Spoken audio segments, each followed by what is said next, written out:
Public talk by Sri Krishnamurti at Madras on 29th December 1979 at 5:30 p.m.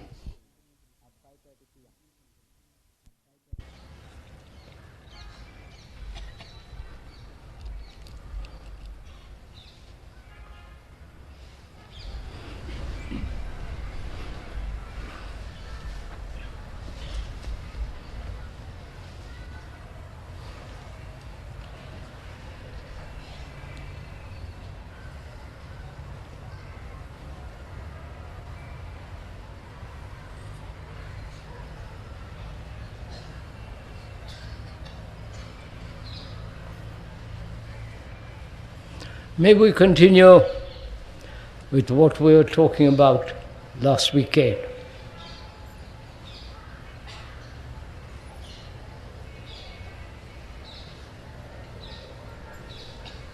We were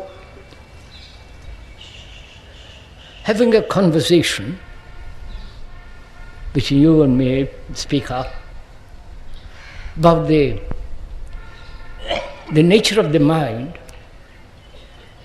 and its extraordinary capacities.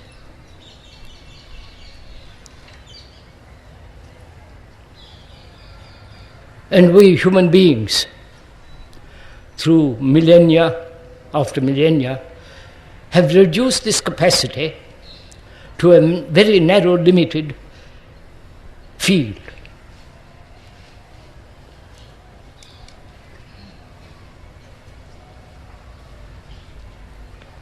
This vast energy of the mind has created technologically astonishing things. They've been to the moon, under the sea. They have invented most diabolical things. They've also brought about great benefits like surgery, medicine. And this vast energy, which we'll go into very carefully a little later on,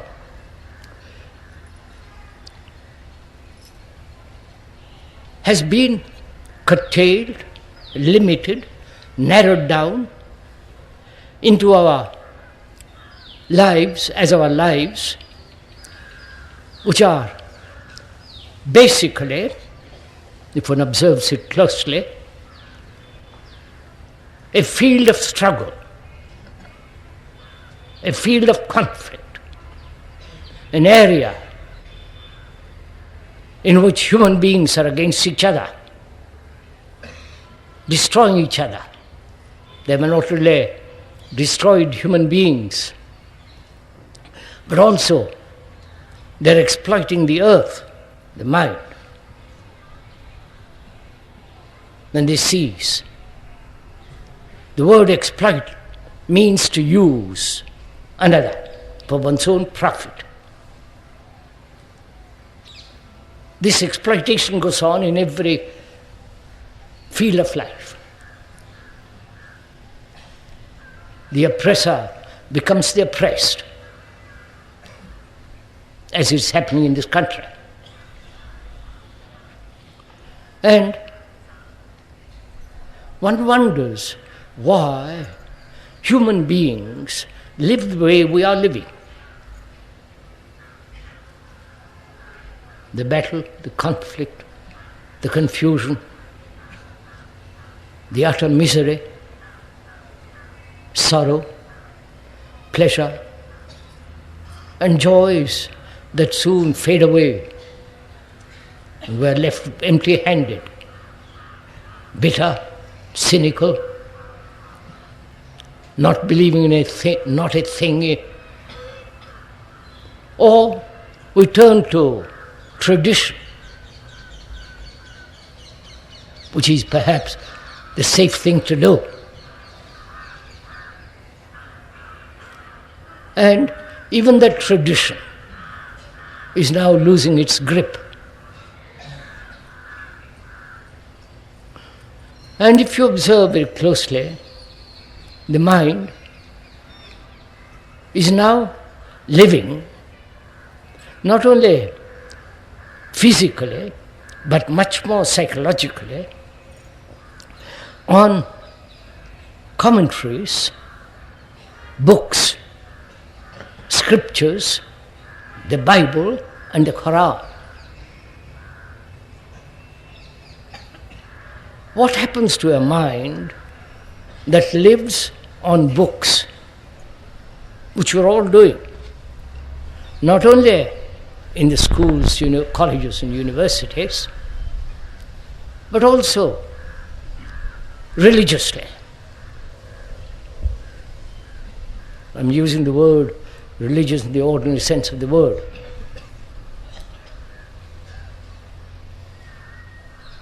And when one lives by the book, you live by words, by theories, by what other people have said.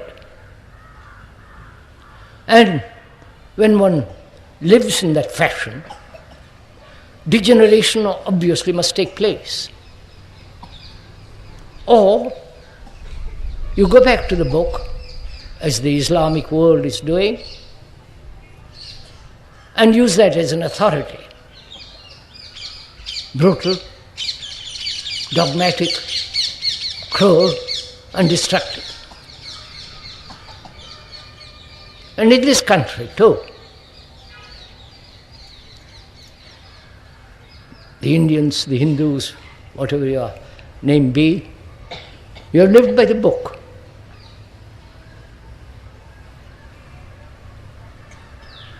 What other people have said, which you have accepted. The commentaries, and the commentaries on commentaries, and so on, so on, so on. And when faced with a crisis, this civilization, which has existed perhaps for 3,000 years and more, collapses. Degeneration takes place, corruption, at all levels of life. The industrialized gurus, the politicians, the businessmen, the religious people, the whole thing is collapsing. One has asked various people, what's the cause of this decay, this generation? They have really no answer. They give you examples of degeneration. But one never, as far as been possible to find out, one has discussed with various pundits, scholars, professors and all the rest of it, they don't seem to find the root of this decay. I do not know if you have thought about it. Probably you haven't. If you have, if you have given serious thought to it, would it not be true to say, if one is really honest, that you have lived on other people's ideas, other people's doctrines, other people's beliefs, as now you are living with the Western world's materialism. They are really not materialistic any more than you are. Money-minded, the world has become.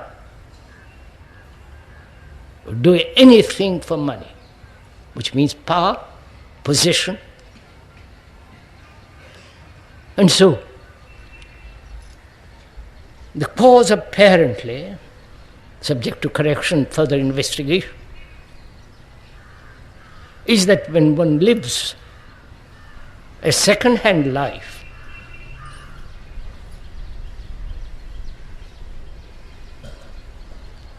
a life on words, ideas, beliefs, your mind naturally withers.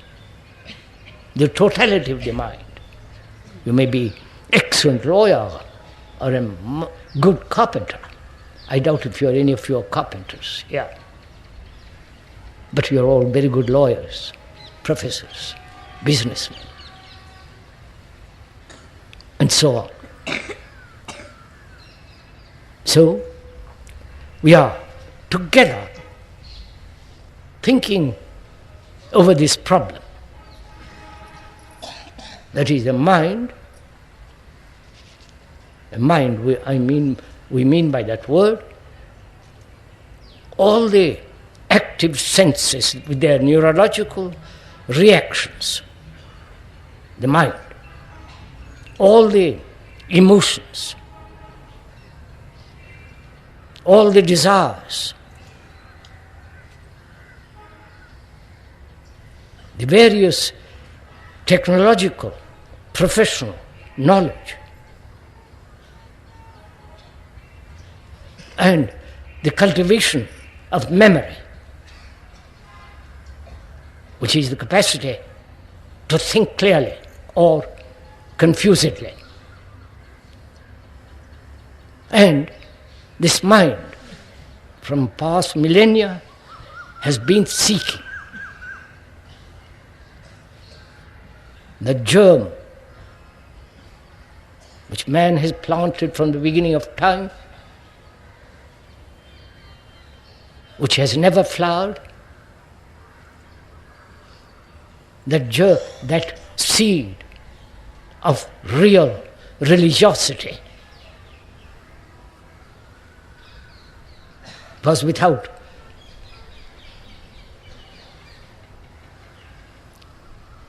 religion, there can be no new civilization, no new culture. There may be new systems, new philosophies, new social structure, but will be the same pattern repeated over and over and over again, which is the exploiter becomes exploited, which is happening in this country.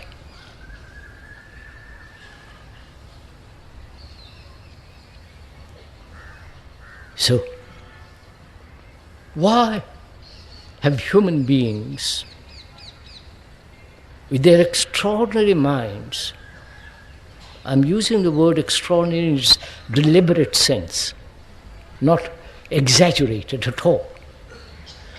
Why the human beings, with their extraordinary brain and mind, have become like this?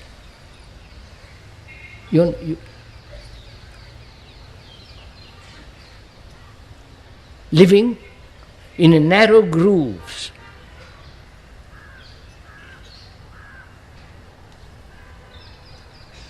in narrow activities, self-centered impulses, actions, urges.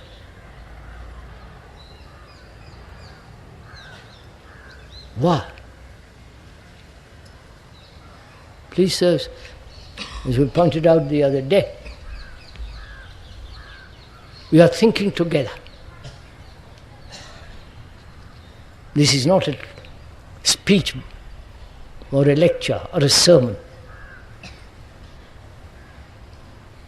but the speaker, you are exercising your mind, your brain, with the speaker to find out if it is possible to break through this, the narrow grooves in which we have settled. Not only in our relationship with each other as man and woman, but also the society in which we have created. The society which is so corrupt, which is so immoral, which is so destructive. You understand all this, sirs?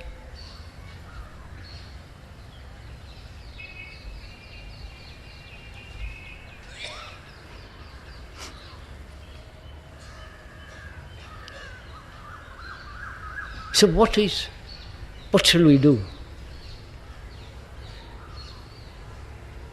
You, as a human being, living on this marvelous, beautiful earth, with all the beauteous mountains and landscapes and the seas and the waters and the lovely hills and mountains.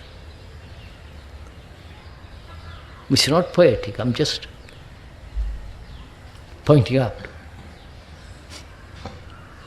What can we do together to break through? That is, not to create new systems,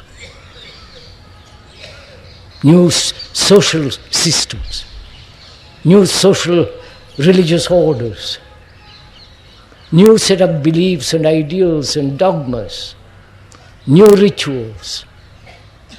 Because that game has been played over and over and over again.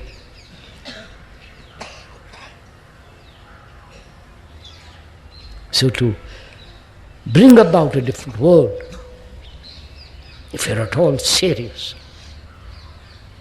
the quality of goodness has come to being.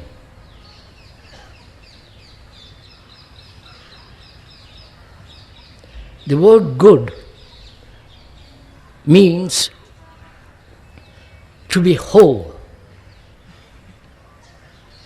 not broken up, not fragmented, but a human being that is good implies there is no sense of division. He is in himself complete, whole, without any sense of conflict.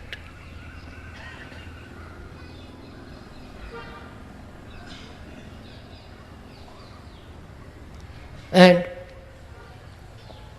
this mind, which has lived a millennia, has not brought about a society which is good. Because we human beings are not good. Please bear in mind the meaning of that word. Not a good actor, good book, good meal, but that word implies to be whole. It originally comes from the word, good means God. Not the invention the human minds have created about God, but that sense of wholeness. The word whole means healthy, sane, and holy. That's the meaning of that word.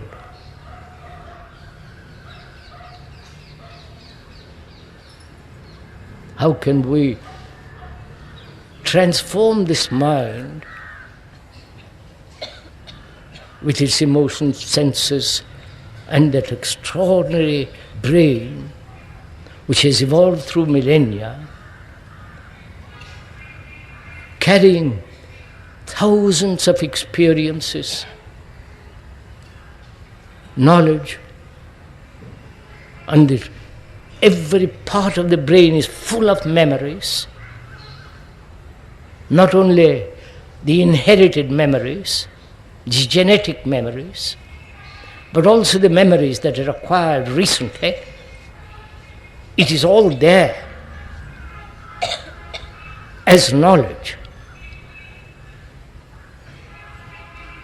And as knowledge is always limited, there is no complete knowledge. It's always limited. Therefore, thought will inevitably, everlastingly, do what you will always be limited. There is no infinite thought.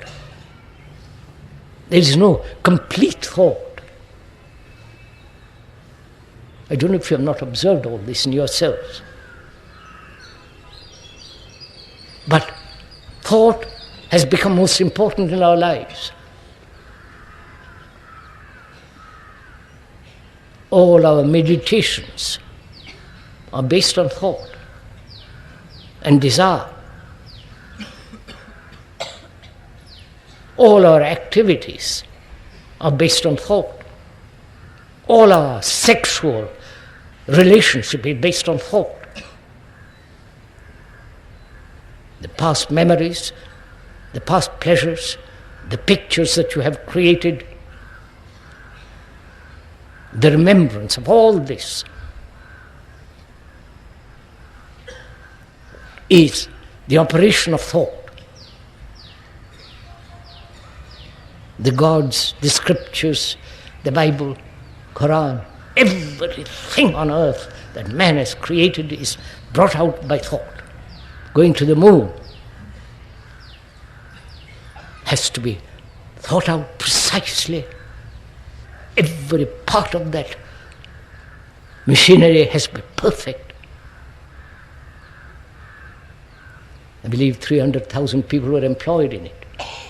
Everybody thinking accurately to produce the rocket, to produce a submarine, to produce a gun, and to create war. So thought being limited and our actions being limited, and out of this limitation comes all our anxiety, all our fears, all our conflicts and sorrows.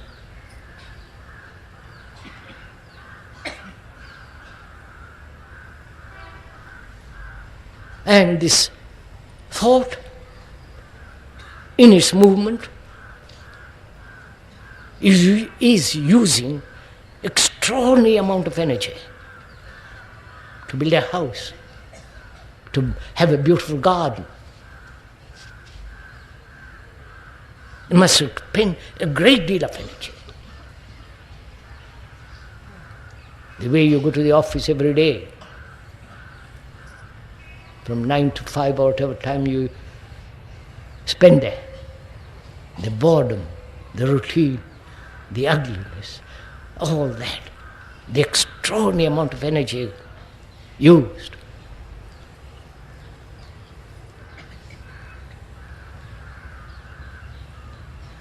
And thought cannot be altered. It is there. Please follow this. Please, we are talking over together. I am not talking to myself. We are sharing, partaking to the thing together, which is our present crisis. Not the economic, social merely, but the crisis in our consciousness, in our very being. And we don't seem to pay very much attention to it. We just want to live for the day or for the year or 50 years and then die.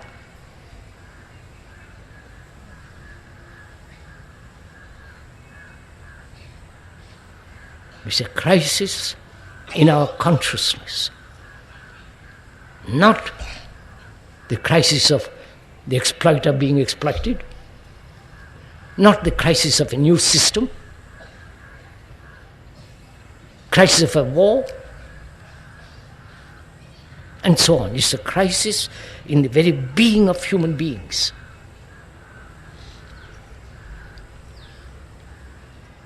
You may not be aware of it. If you are, as you must be, if one is at all serious and concerned and sufficiently informed, sufficiently educated, somewhat intelligent. And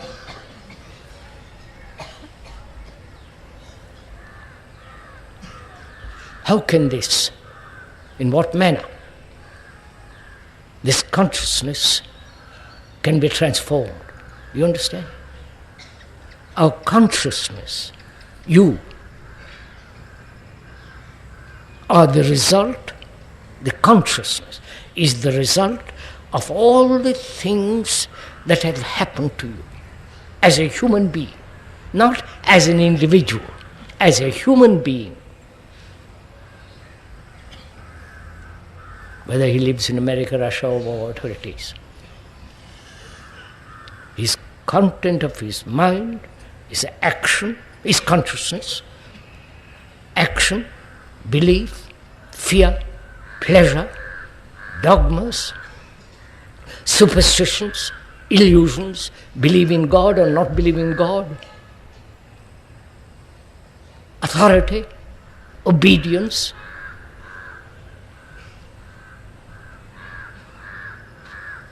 and the submission to established authority, and the everlasting search to escape from all this. And so, the escape is God, the book, the cinema, the meditation, the guru, the temple, the football,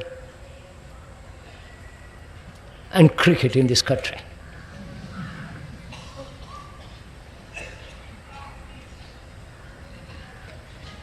You are doing all this. You have established a very good network of escapes.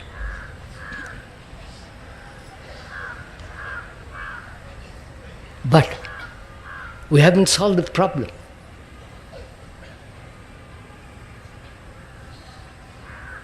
So together, please, if you will, this evening and the last 2 evenings that we met here, Saturdays, last Saturday and Sunday, and today and tomorrow, and another weekend, let's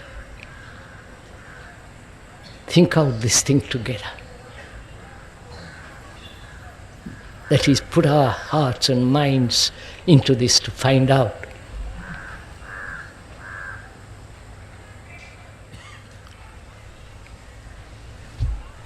First of all, mind, the brain, needs security. Like a child clings to the mother, is seeking security, to be safe. And the brain can only function excellently, efficiently, precisely when it is completely safe.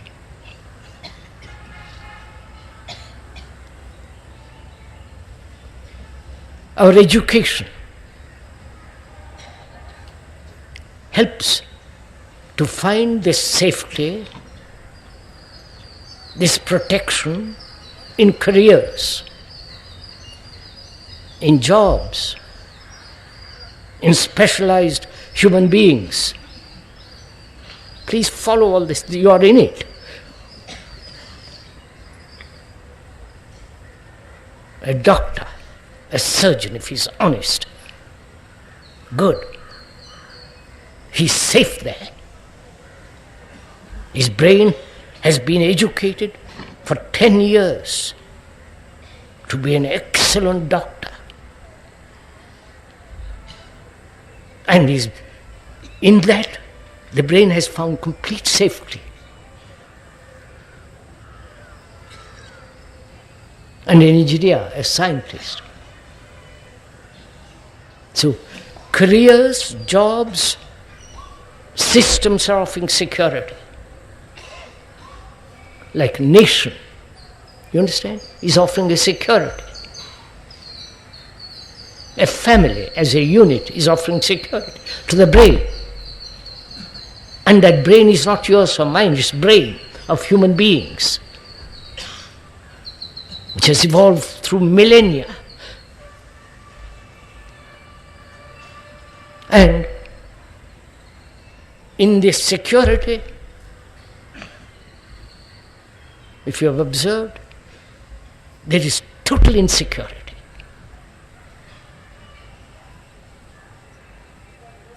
You're following all this? You find security in a nation as an Indian, whatever that word may mean, which is another invention of thought, with its flag and with all the nonsense that goes on with it. One has found security in that, which means isolation. Please follow all this. Isolation. Another nation does exactly the same thing. So you too are at war,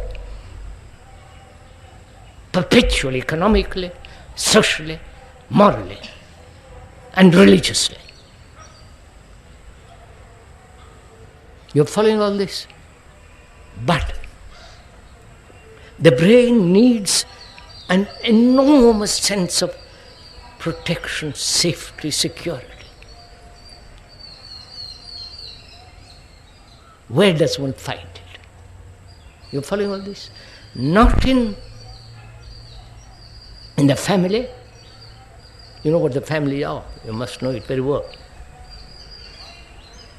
Perpetual quarrel, perpetual biting each other, angry. You follow what's happening with all of you. There is no security in the family.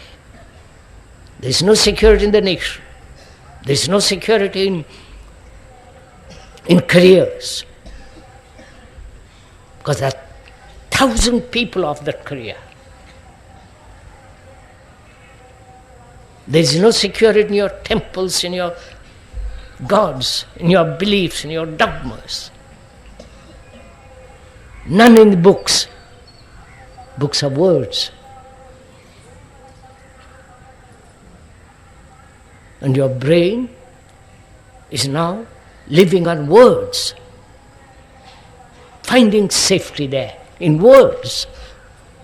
I wonder if you realize all this.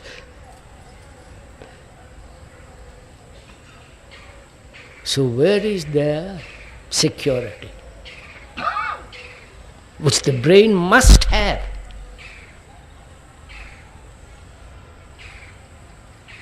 There is no security in tradition, which is, going back, tradare, which means to hand it down.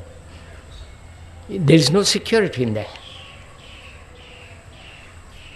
There is no security in your wife or in your husband.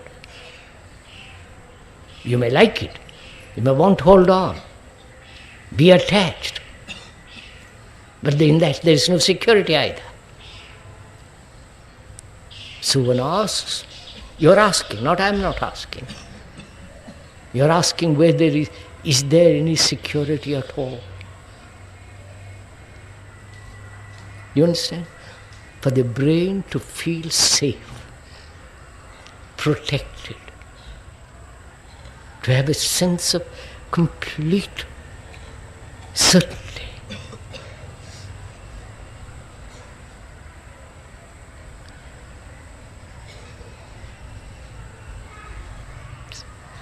There is security, complete whole security.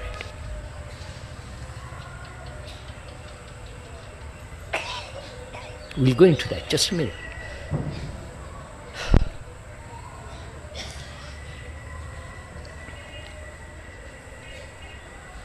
We have sought security in discipline. Right? Go into it carefully, please.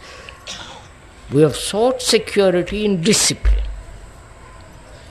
The ordinary word, the ordinary translation of that word, which is commonly used, is submission to established authority. Soldier obeys. In that obedience there is safety in war.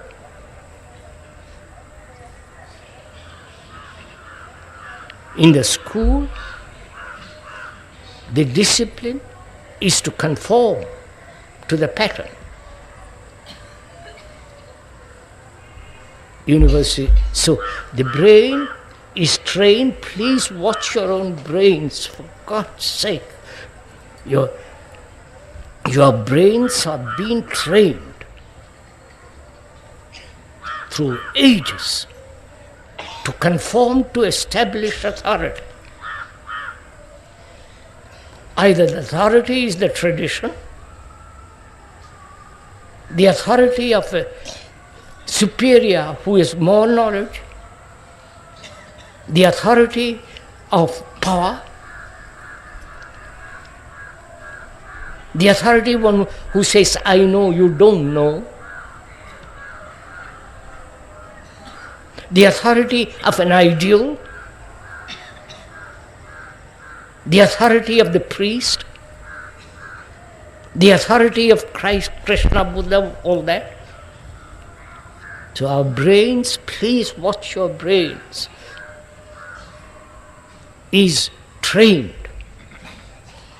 subjected, submits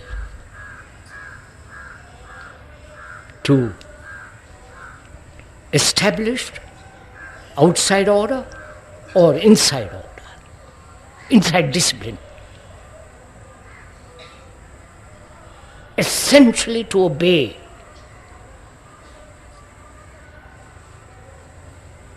The word discipline means to learn, comes from the word disciple. Disciple is one who is willing to learn, not submit himself to some authority,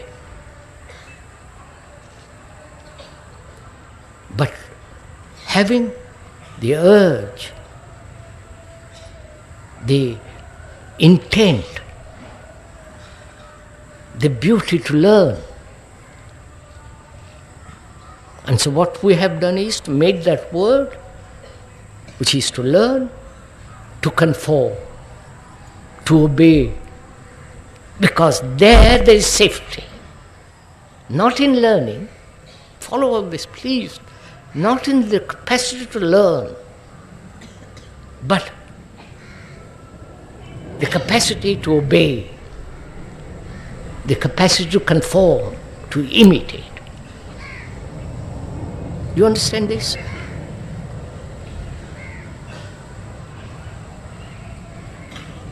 So our brains have been trained through education to conform to Marx, to Engels, you follow? Conform. And in this conformity there is safety.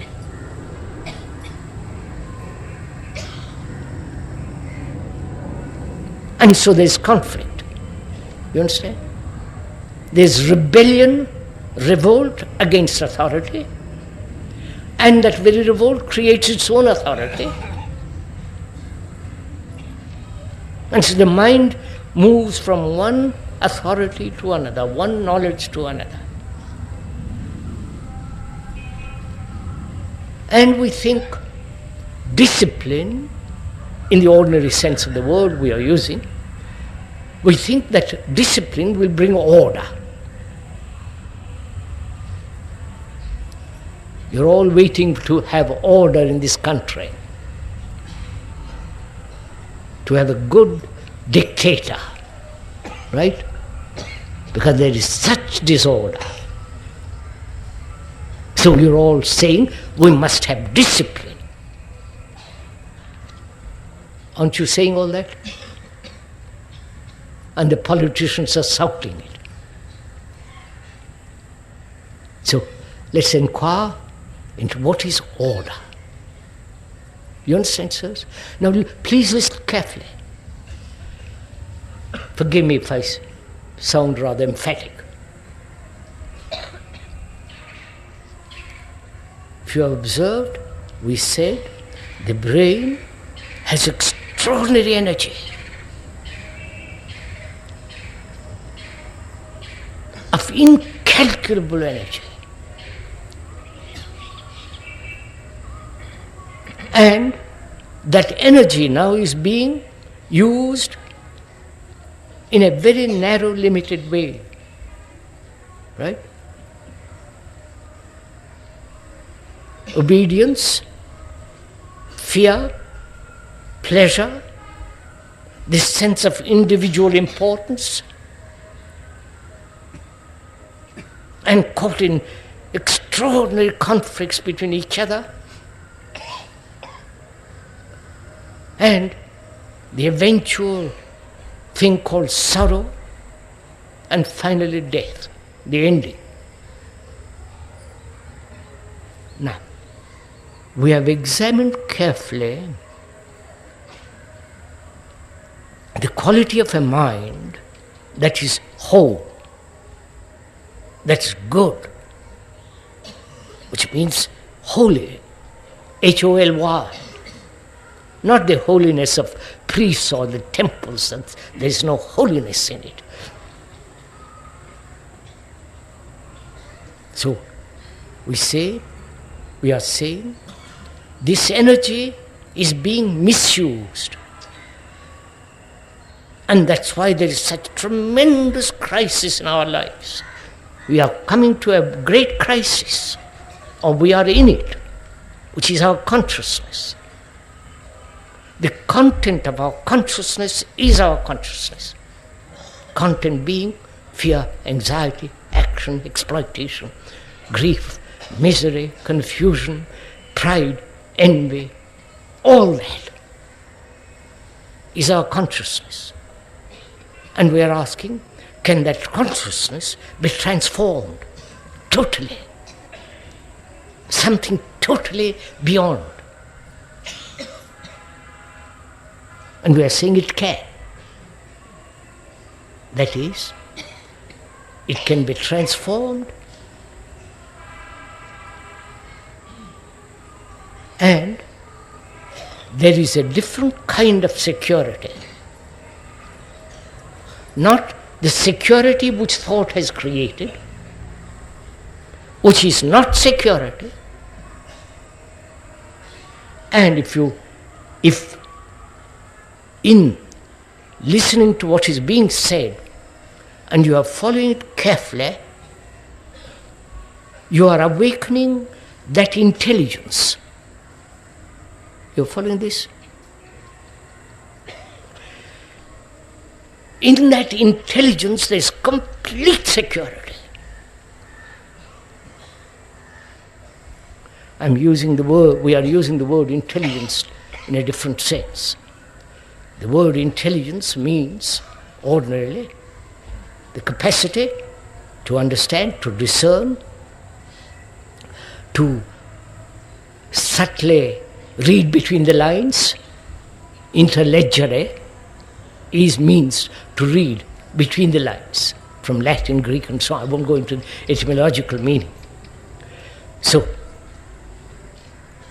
we are using the word intelligence in its purest sense, not the intelligence of a clever man, argumentative, opinionated, wanting to discuss whether trying to find out through opinions what is truth, and all that. That's not intelligence. That's mere cleverness, which is the operation of thought.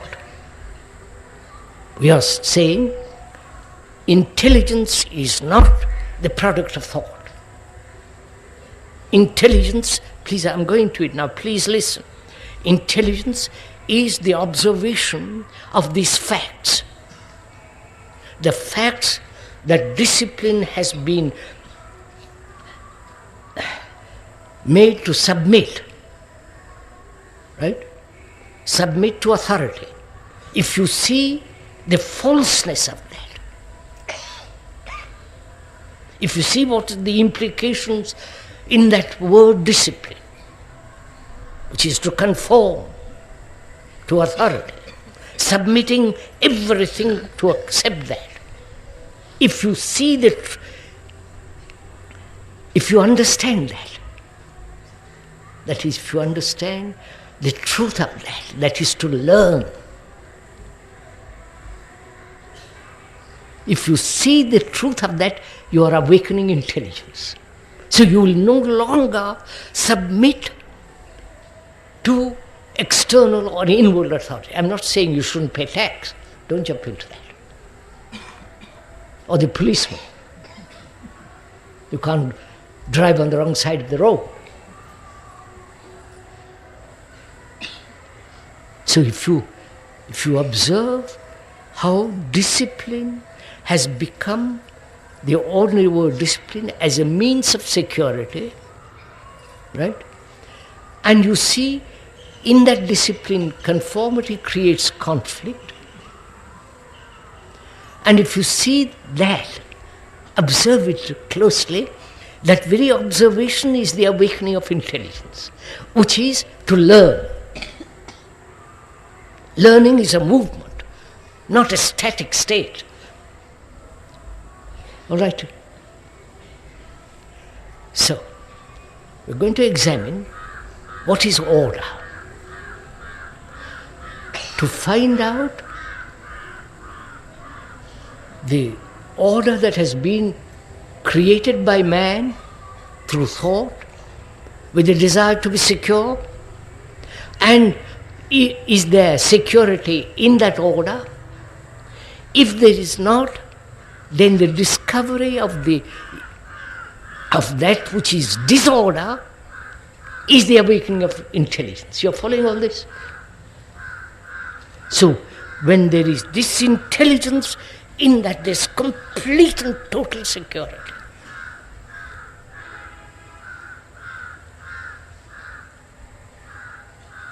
It is the function of all of us here to think this out together. What is order?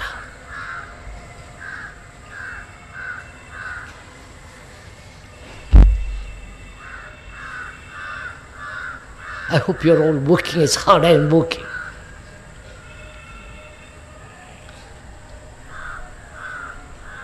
I don't know why I work so hard for you all.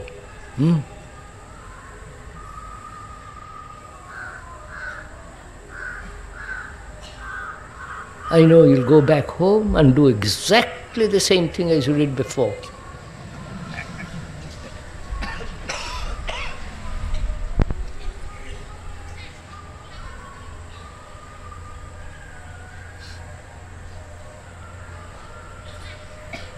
Which means that you don't take anything seriously.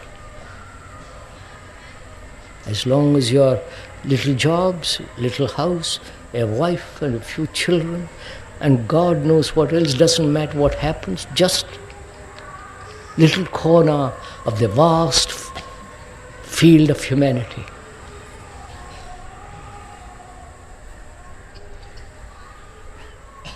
So we are now inquiring into what is order,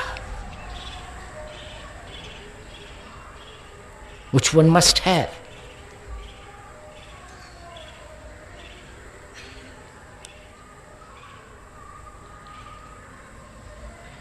All religions throughout the world have laid down certain rules. If you want to achieve God,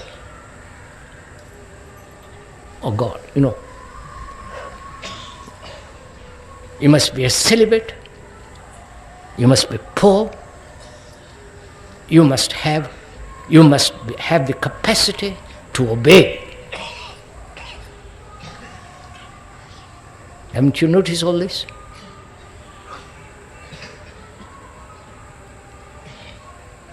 And the church, Roman Catholic, other churches say this is the law. And as long as you obey, you are going to realize that extraordinary thing called God, if there is such thing.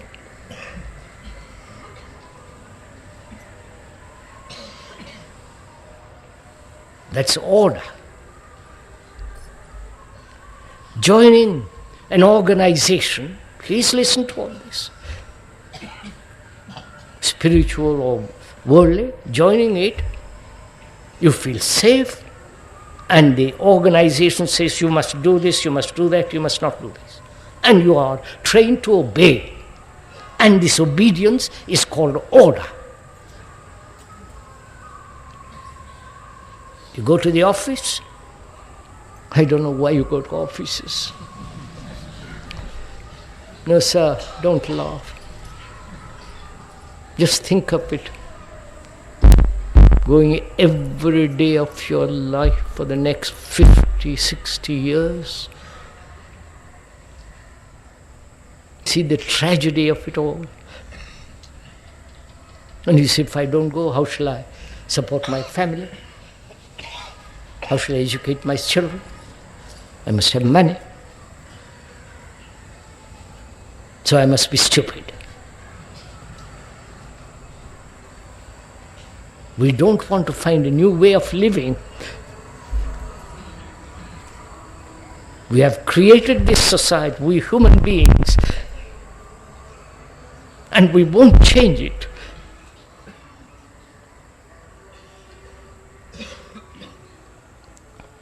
Too bad. So, organizations, societies, ashramas, gurus offer a peculiar kind of order.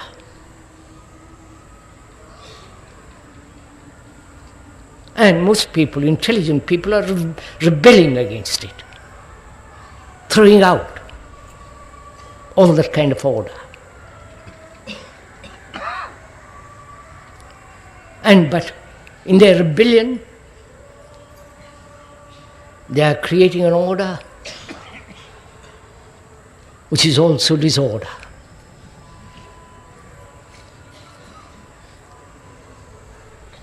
You see it, sir. Drugs, drink, sex, all that in a permissive world. So what is order?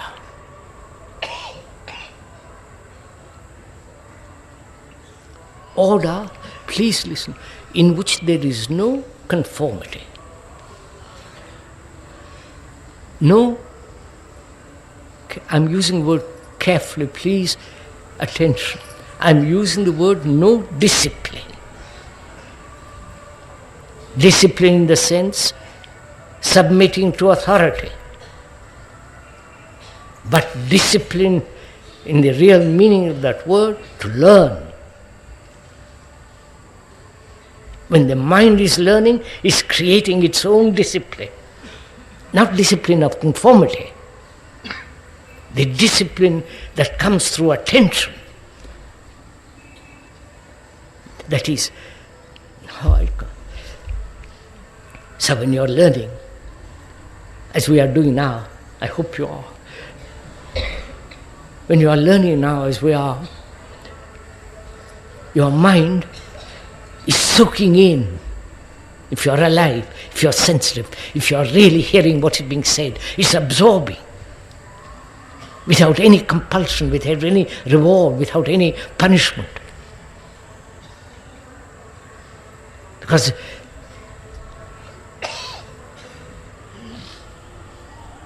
we have gathered here to be serious.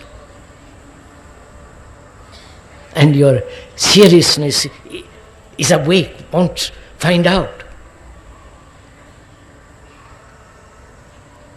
So,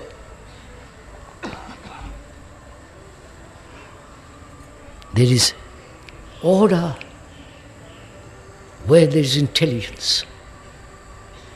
The word intelligence which I have explained, which the speaker has explained. There is no order if there is mere compulsion, obedience, conformity. You're following all this?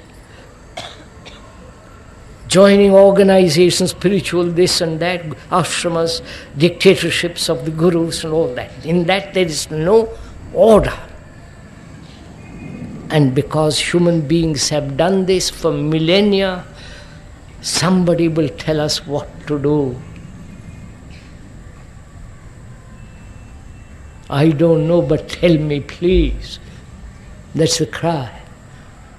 And that very thing has created disorder. So one finds the fact of disorder. You understand, sir? The fact of disorder, which is our life. In understanding that disorder in our life, objectively, that is not trying to change the disorder to your own particular comfort or this or that, to observe, to see this disorder in our life, disorder being contradiction. Say one thing and do another. The cultivation of hypocrisy which we have indulged in.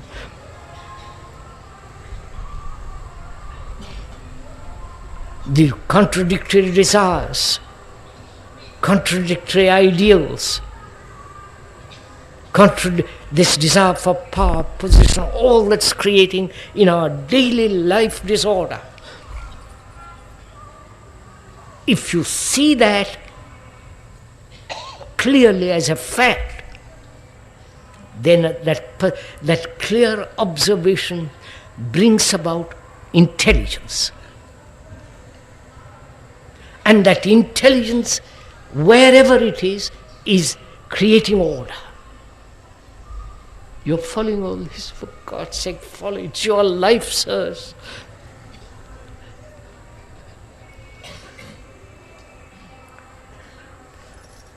So the mind, the brain, has always sought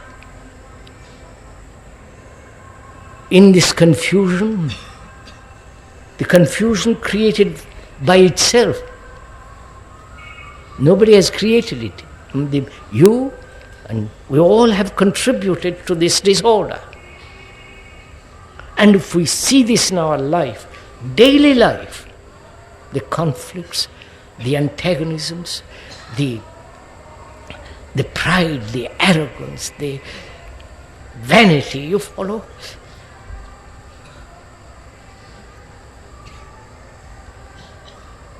If you see that very clearly, and out of that clarity of perception comes order. That order is a living thing, it is not a blueprint. Shall I do this, shall I not do this, and what shall I do tomorrow? It's not a blueprint, because intelligence is like a tremendous river.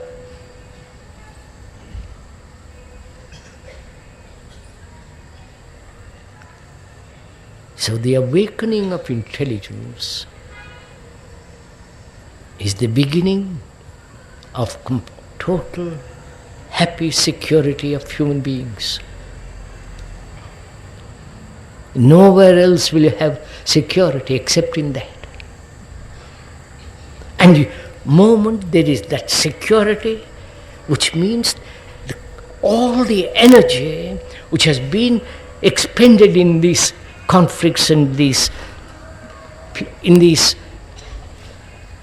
ideas where thought believed to find security, which has all been wastage of energy, is now centered in intelligence. You understand, sirs? That is, in our relationship with each other, in our daily, everyday relationship with each other, man or woman, in that relationship, there is enormous wastage of energy in conflict.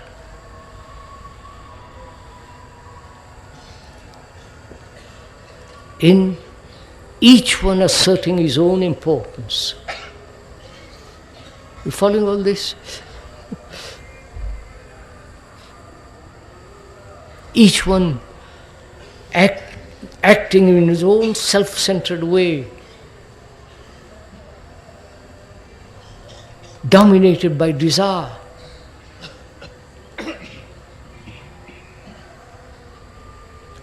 And so, there is no love, no generosity, no real consideration for each other. So, relationship has become a hideous thing from which everybody wants to run away, either through divorce or trying to find another man or woman. But the same pattern is repeated. There is a man we know who is married 8 times.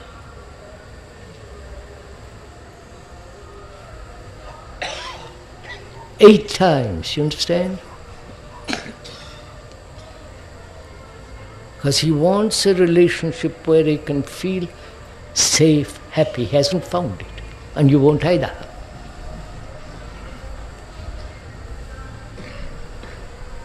Because relationship means, the word means, it comes from the word to relate, to look back, to refer to. The meaning of that word is that. To look back in memory.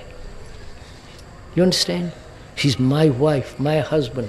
She has hurt me, she is possessed. You follow? All that is to look back. Memory. And our relationship is based on memory. Right? That's obvious, isn't it? So in that relationship there is no love, no happiness, nothing but this disastrous division. You hear this very clearly, you will go on doing the same thing tomorrow or tonight. So what will, please listen, what will make you change?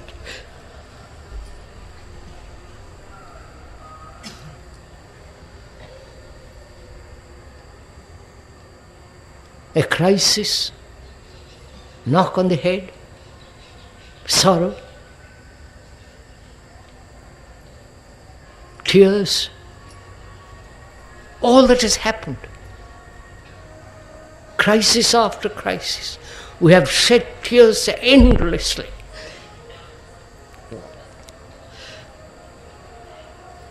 And nothing seems to change man.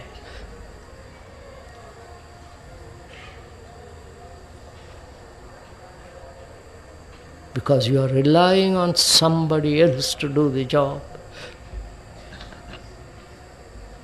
Your masters, your gurus, your books, your professors, your clever, cunning people who have new theories, new all that.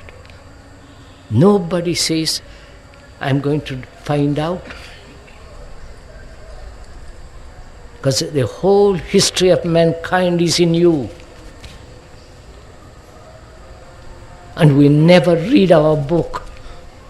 You understand, sir? It is all there. But we never take the trouble, the patience, and the persistent inquiry. And we prefer to live in this chaos, in this misery. So what will change? What will make you change? So please ask yourself, burn with that question.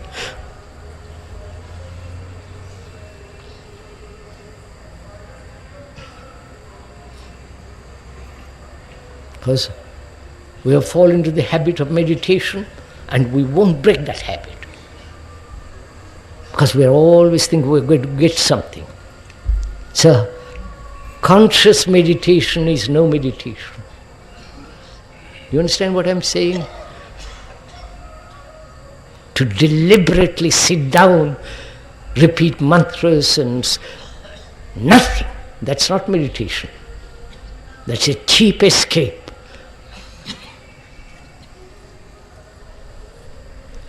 So what will make you change? You understand, sir? Your house is burning.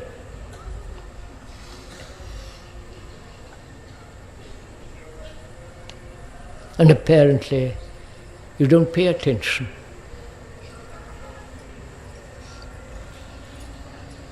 So you see, if you don't change, society remains as it is, and the clever people are coming along and say society must be changed, which means new structure.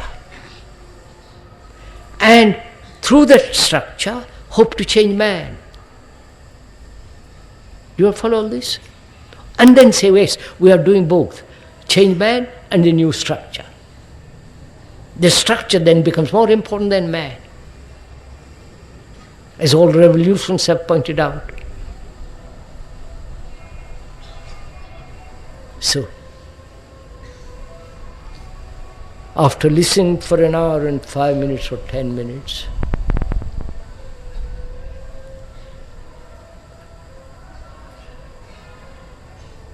is there a learning? Is there an awakening of intelligence? Is there a sense of order in our lives? Or we are going back to the same routine?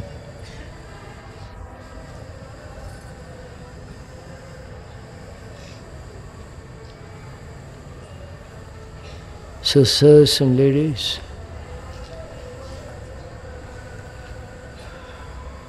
if you have that intelligence, that goodness, that sense of great love, then you will create a marvelous new society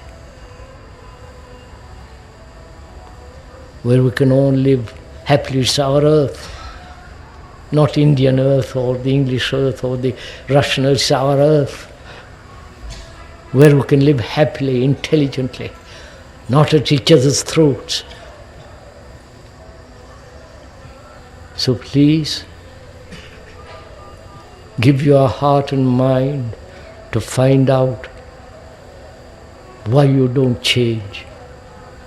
Even little things. They say don't smoke. You get up, immediately begin to smoke.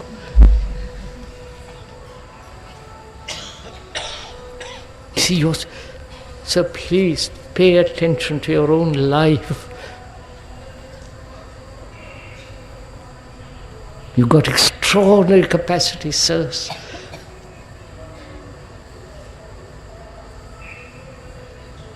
It's all waiting for you to open the door. Right, sirs.